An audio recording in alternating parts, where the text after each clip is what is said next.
નમસ્તે દોસ્તો, આજે હું લઈને આવી છું ફરી એકવાર નવો વિડીયો। તો આજે હું જાઉં છું જણેશ્વર મહાદેવના મંદિરે।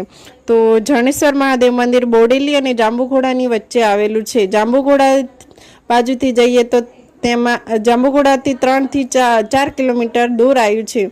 તો જણેશ્વર મહાદેવ મંદિર તેને જણેશ્વર મહાદેવ મંદિર કેમ કહેવાય છે તે આપણે મંદિરે જઈને હું તેનો ઇતિહાસ બતાવું છું।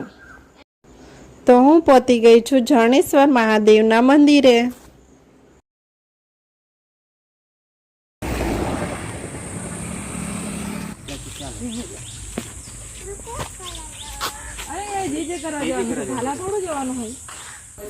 આ મંદિર રોડથી અંદર 500 મીટર જેટલું અંદર જાય છે ત્યારે જંગલમાં વચ્ચે આવે છે। દીદી છે, દીદી જે જે કરવાય રે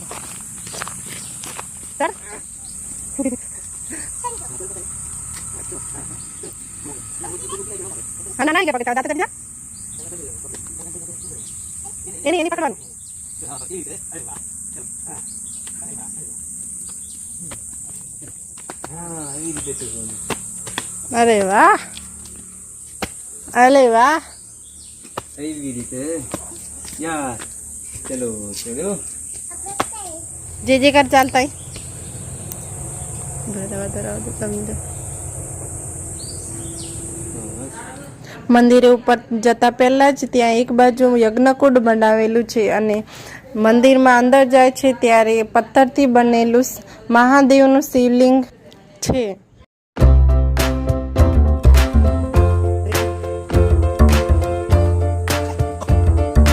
પકડો હાથે, લક્ષુ પપ્પાના હાથ પકડ। બસ એક જ બાજુ જે કરવાનું, બીજી બાજુ નહીં। ઓમ નમઃ શિવાય એમ કે બોલો રાખશો।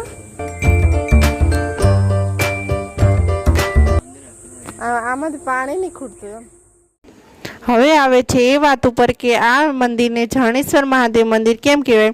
તો આ એક નાનું એવું તળાવ દેખાય છે, તે તળાવની પેલી બાજુના એક ઝરણું વહે છે। એ ઝરણું ચોમાસું, શિયાળું અને ઉનાળું 12 માસ વહેતું હોય છે।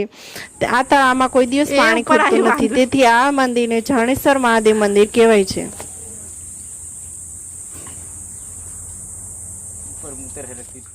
જો તમને મારો વિડીયો ગમ્યો હોય તો લાઈક, શેર એન્ડ સબસ્ક્રાઈબ કરજો।